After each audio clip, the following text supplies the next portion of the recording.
আসসালামু আলাইকুম প্রিয় দর্শক, আজকে ঢাকা সাভার থেকে আমাদের বাড়িতে আসছি। আসলে এখন তো আমি ঢাকা থেকে সেলফি বাসে উঠছি। এই সেলফি বাসটা ছাড়ে আসলে ঢাকা গাবতলী থেকে আসলে আমরা মাঝপথে। তো আমি আছি এখন ঢাকা সাভারে। আসলে এই সাভার থেকে আমি সেলফি বাসে উঠলাম।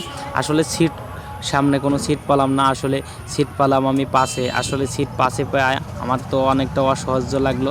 আসলে পাশের 2 সিট সামনে। আসলে কি আমি তো জানলার কাছে বসতেছিলাম, এক ভাই জানলার কাছে বসছে, কোনো সিট নাই। তাছাড়া আমি কী করবো আর, সে জানলার কাছে বসতে পারলাম না।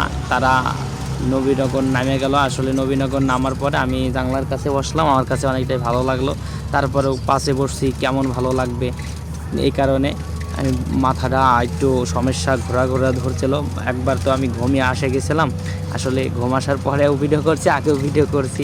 আসলে ভিডিও করতে সবে এক জায়গায় যোগ করছি। আসলে কি আমি তো ঢাকা শহরে বেশি একটা আসি নেই, এই কারণে ঢাকা শহর সব কিছু আমার ভালো লাগে। আসলে যে যাওয়া আসাটা বেশি একটা ভালো লাগে না। সেই যাব পাটুরিয়া ঘাট। আসলে পাটুরিয়া ঘাট যাইতে কতক্ষণ লাগবে আসলে আল্লাহ জানে। আসলে না হলে মনে হয় 2 ঘন্টা সময় লাগতে পারে।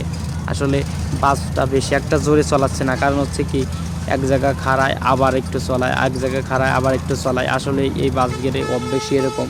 আসলে এরা ডাইরেক্ট যাওয়ার কথা সেলফি বাস এগুলো।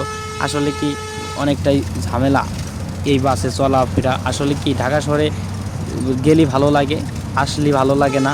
আসলে মনে করেন কারণ হচ্ছে কি জানেন, ঢাকায় যে আসা যাওয়া আমার কাছে ভালো লাগে না বেশি একটা। কারণ গেলেও ভালো লাগে, আসলেই একেবারেই ভালো লাগে। মনে করেন আসলে যাইতে চোখার না, গেলে পরে আসতে চোখার না আমার কাছে ঢাকা শহর থেকে। আসলে কি ঢাকা শহরটা অনেকবারই গেছি। আসলে এবার একটু ভালোই লাগছিল, কারণ হচ্ছে কি এবার ভাই বিরাদার সাথে ঘুরতে গেছিলাম অনেক জায়গা। আসলে কি মনে করেন এখন তো মনে হয় মানিকগঞ্জ আছি। আসলে মানিকগঞ্জের সামনে আসলে ভাড়া দেওয়া লাগবে। এখন আমি তো ভাড়া দিছি কান্ট্রিক একটু আগে 150 টাকা ভাড়া নিয়েছে আমার কাছ থেকে। সাভার থেকে পাটুরিয়া ঘাটে 150 টাকা ভাড়া নিল।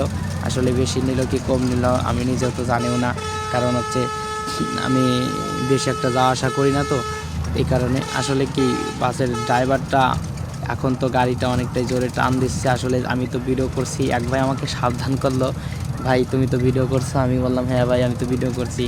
বললো জানলার কাছে এইভাবে ফোন ধরে রাখাটা ঠিক না। আমি বললাম কেন ভাই? বললো জানলার ফাঁকের থেকে আপনাকে মোবাইলটা যদি টান দিয়ে একজন নিয়ে যায় ভাই আপনি কী করবেন? আসলে আমি বললাম ও ভাই আসলে সত্যি কথা বলছেন। আসলে আমি তো ভয় পেয়ে গেছিলাম, আমার 30,000 টাকা দিয়ে মোবাইল কিনছি। আসলে মোবাইলটা যদি আসলে চোরে নিয়ে যায়, আসলে আমার কিছু করার নাই, বাড়ি থেকে বকবে। আসলে বিশেষ করে কি মনে করেন আমাদের মতন মধ্যবিত্ত ফ্যামিলির পোলাপানের হাত থেকে যদি একটা ফোন নিয়ে যায়, আসলে এটা অসম্ভব। কারণ হচ্ছে কি আর ফোন কি কিনে দিবে কি বাড়ি থেকে, আসলে সেটাও অসম্ভব। আসলে অনেক কষ্ট করে ফোনটা কিনছি।